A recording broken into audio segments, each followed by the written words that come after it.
वंदे पुरुषोत्तमम। परम दयाल सच्चे ठाकुर प्रत्येक जो जीवन चलने के पथ पर जितनी भी बाधाएं हैं, हर बाधाओं को स्वयं अपने जीवन में अतिक्रमण करके हम सब लोगों को बताए हैं और किस तरीके से हम उस बाधा को अतिक्रमण कर सकते हैं, उस चीज़ को ठाकुर जी ने हमें प्रैक्टिकल के रूप में हम लोगों के सामने प्रस्तुत किए हैं। परम दयाल सच्चे ठाकुर भक्तों के साथ इस बात को बार बार दोहराते थे कि रसगुल्ला का जो लोभ है, परम दयाल ठाकुर ने कैसे अपने आप को नियंत्रण किया है। ठाकुर जी कहते थे, मैं उस मिठाई के दुकान पे जाता था, रसगुल्ला देखता था, खाने का मन करता था, मैं वहाँ से रसगुल्ला खाता गया और हमारा उधार होता गया पैसा। एक दिन मैंने सोचा कि इस तरीके से उधार खाना ठीक नहीं है, मैं और नहीं खाऊंगा। और ऐसे कहते कुछ दिन बीत गए। ठाकुर एक दिन वहाँ मिठाई के दुकान के पास आते हैं आसपास में, और वो मिठाई को देख करके उनको खाने का मन करता है। लेकिन उन्होंने आज एक प्लानिंग किया। जैसे उनका रसगुल्ला खाने का मन किया, पास में अरहर का एक खेत था। अरहर के खेत के अंदर चले जाते हैं और अरहर के खेत के अंदर जा कर के दोनों हाथों से अरहर के पेड़ को पकड़ लेते हैं और मिट्टी पे लेट जाते हैं छीने के बल पर, और मुंह से मिट्टी को काट लेते हैं और अपने आप को कहते हैं, खाओ, कितना खाओगे खा लो। ऐसे कह के जो पकड़े रहते हैं तब तक पकड़े रहते हैं जब तक उनकी वो रसगुल्ला खाने का इच्छा अपने मन से हट ना गया हो। और इस तरह से उन्होंने रसगुल्ला खाने का जो इच्छा है, उस इच्छा को पराजय किया। इसमें कुछ बात सीखने वाली है कि किस तरीके से इस तरीके का शक्ति आया और अपने लोभ को संवरण किया।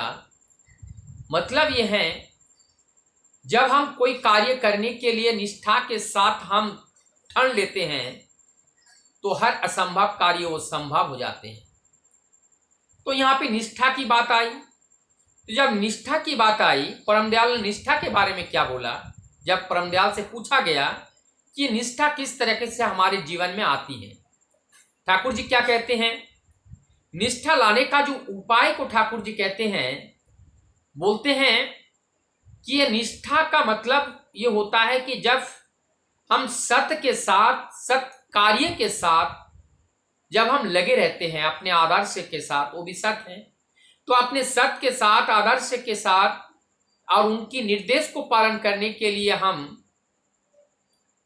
बिल्कुल भी विचलित ना हो करके और कोई भी बहाना ना बना करके उस कार्य को हम मन से जब समर्पण करने का या करने का प्रतिज्ञाबद्ध होते हैं, तो इससे हमारे अंदर एक तरीके का सत्कार्य करने का जो प्रवणता है, सत्कार्य करने की जो इच्छा शक्ति है, वो और मजबूत हो जाते हैं।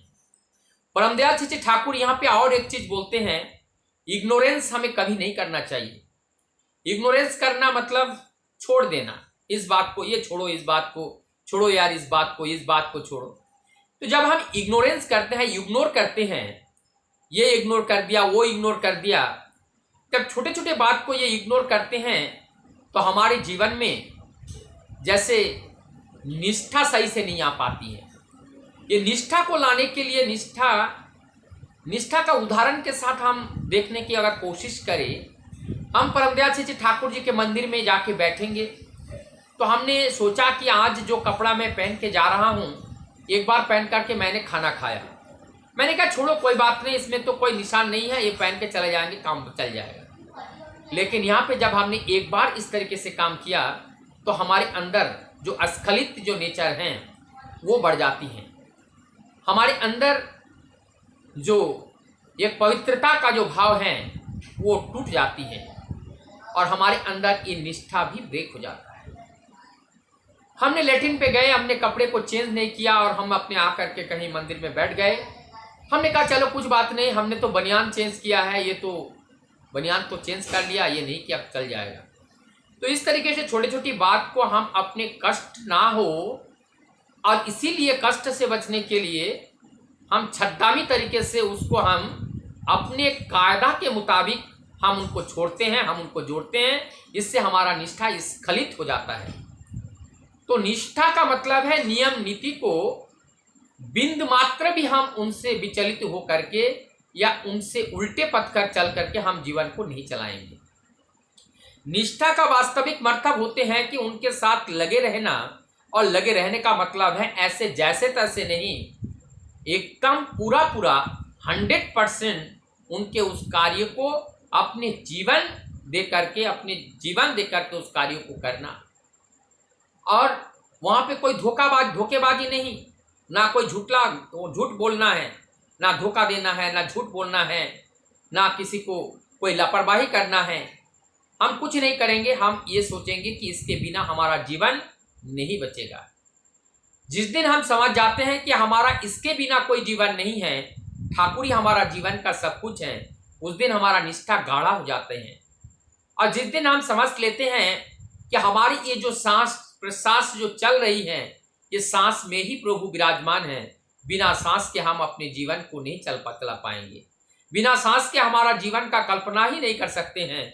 और जहाँ सांस नहीं है वहाँ ये जीवन कहाँ से आएगा।